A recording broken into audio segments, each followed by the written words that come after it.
এক ফোঁটা মধু মাটিতে পড়ে আছে। পাশ দিয়ে ছোট্ট একটি পিঁপড়া যাচ্ছিল। মধুর ঘ্রাণ নাকে ঢুকতেই থমকে দাঁড়ালো। ভাবলো, একটু মধু খেয়ে নি, তারপর না হয় সামনে যাব। এক চুমুক খেলো। বাহ, খুব মজা তো। আরেকটু খেয়ে নি। আরেক চুমুক খেলো। তারপর সামনে চলতে লাগলো।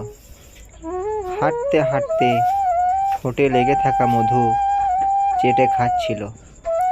ভাবলো, এত মজার মধু আরেকটু খেয়ে নিলে কি হয়।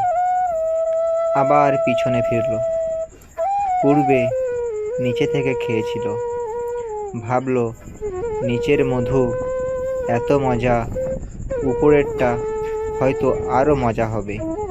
তাই আস্তে আস্তে বেয়ে বেয়ে মধুর ফোঁটার উপরে উঠে গেল। বসে বসে আরামসে মধু খাচ্ছে। খেতে খেতে এক পর্যায়ে পেট ফুলে গেল। ওইদিকে পা দুটো নিজের অজান্তে আস্তে আস্তে মধুর ভিতরে ঢুকে যাচ্ছে। তখনই হঠাৎ পায়ের দিকে নজর পড়ল তার। কিন্তু ততক্ষণে অনেক দেরি হয়ে গেছে। মধুর থেকে নিজেকে ছাড়িয়ে নিতে আপ্রাণ চেষ্টা করতে লাগলো। কিন্তু না, মধুতে তার সমস্ত শরীরের অবস্থা খুবই খারাপ। অনেক চেষ্টা করেও নিজেকে আর উদ্ধার করতে সক্ষম হলো না। নাকে মুখে মধু ঢুকে দম বন্ধ হয়ে যেতে লাগলো।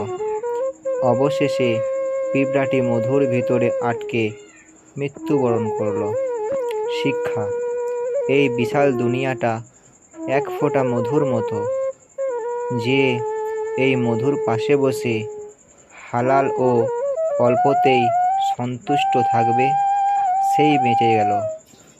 আর যে এই স্বাদের মধ্যে ডুব দিতে গিয়ে হালাল হারাম বাছ বিচার না করে শুধু খেয়েই গেল,